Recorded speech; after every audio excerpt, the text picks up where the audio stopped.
President Donald Trump's plan to drive out 2 million Palestinians and take over Gaza has triggered global condemnation. The UN has warned the U.S. leader against committing ethnic cleansing. Arab states have rejected the proposal, with some of America's closest allies calling the idea impossible. This has forced the White House to dial back on the president's statements, saying the resettlement would only be temporary until Gaza can be rebuilt. Now, Washington has also clarified that there are no plans to put boots on the ground. So where does that leave America's long-stated commitment to a two-state solution for lasting peace in the region? Let's speak now with Nader Hashemi, Associate Professor of Middle East and Islamic Politics at Georgetown University in Washington, D.C. Good to see you again, Professor. President Trump's comments yesterday about taking over, owning Gaza, they have been dialed back now. Some argue it was just political theater. But what are the consequences of making such a claim in terms of the ceasefire agreement and also stoking Jewish extremists? Look, the consequences are enormous because it sort of sets a new bar, a new sort of standard for where the United States wants to invest in terms of its Middle East policy. It's no longer rhetorically committed to, basic national rights for the Palestinians. In fact, under this administration, it wants to ethnically cleanse them. And so under international law, forced population transfer is considered a certifiable war crime. And that's effectively what Trump is announcing, that U.S. policy now is effectively committed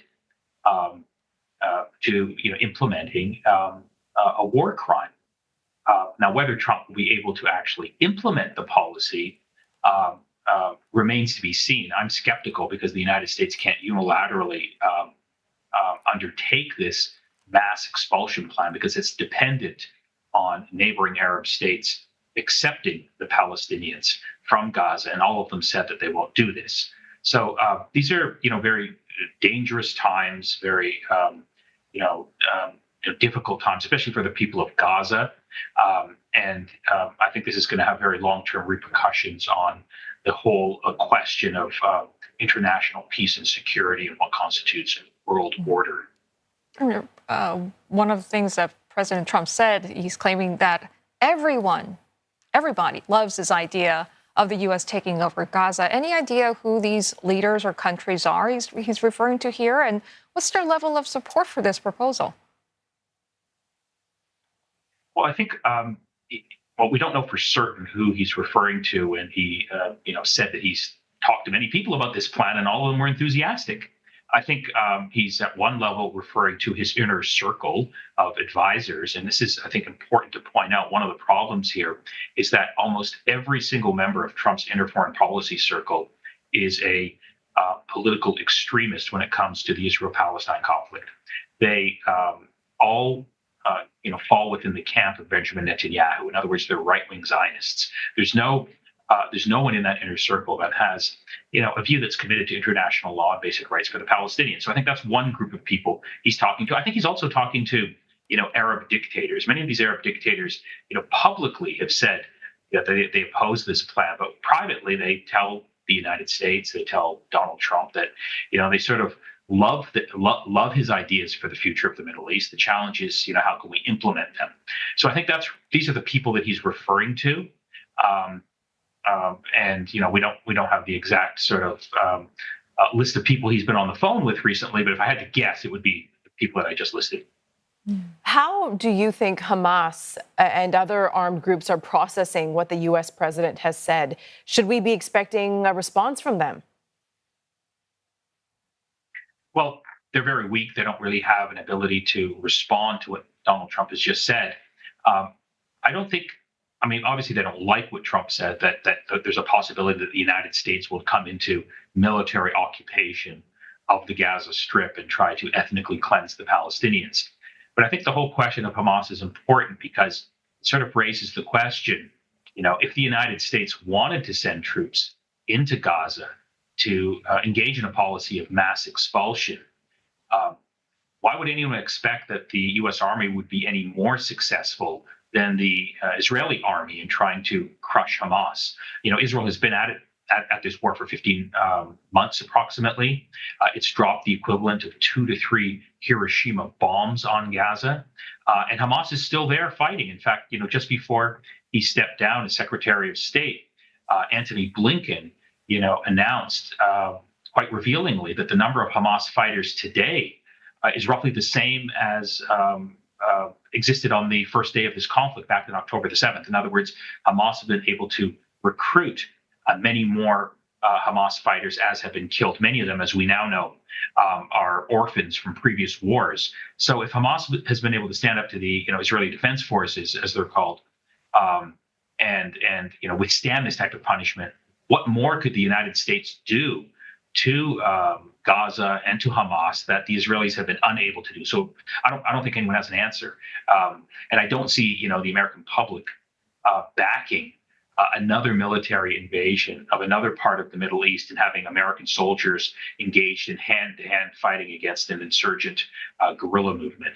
So I think this is very much wishful thinking on the part of Donald Trump. I'd be very surprised if he actually tries to implement this plan, and that's why I think today you saw his White House spokesperson walk back a little bit some of what he said yesterday. Yeah, they did dial back, but from a Palestinian perspective, Professor, what are the potential ramifications of this proposal? And what would this mean for the future of a two-state solution or Palestinian state? Yeah, that's a good question. I think what we're seeing here is really a reflection of the huge imbalance in power between the Israelis and the Palestinians. The Palestinians basically have very little political or military power. They have a lot of moral power in the hearts and minds of most people of conscience around the world in terms of their political aspirations. But militarily and politically, on the international stage, Israel has massive amounts of power, and the Palestinians are weak. The Palestinians don't even have an organized and effective leadership that can represent them on the international stage. So I think that's why Donald Trump can say these things at the White House, because there effectively is no coherent Palestinian lobby or movement that can challenge the sophistication of the pro-Israel lobby in the United States and in many Western countries. So I think that's why Donald Trump is able to say these things and to get away with these things. But it's not just what he said yesterday. This is it's important to point out what Donald Trump said with respect to Gaza is part of a larger package here that he's selling that includes an announcement, which he said is coming in 4 weeks, that will likely involve the recognition of Israeli annexation of the West Bank. Trump has announced that he's defunding the major UN humanitarian organization, UNRWA, that feeds Palestinians. Trump has announced a major expansion of new arms sales to Israel. The United States, under Trump, has announced a withdrawal from the UN Human Rights Council. So this is all these. Trump can do all these things because I think the balance of power, both within the United States politically, but also internationally, favors Israel. And one reason for this is also because many Arab states in the past that were supportive of the Palestinians have effectively given up on the Palestinians. And just before October the 7th, your viewers might remember, Saudi Arabia was the most recent Arab state that was just eager to jump into bed with Israel, effectively abandoning any support for the Palestinian cause. So this is, a dark moment for the people of Palestine. It's an open question whether they can, turn around their fortunes. So I think that largely explains why, Trump can say these things and try to get away with them. Okay, Professor, we'll have to leave it there for now, but thank you very much for your time and your insight this morning. Associate Professor Nader Hashemi from Georgetown University.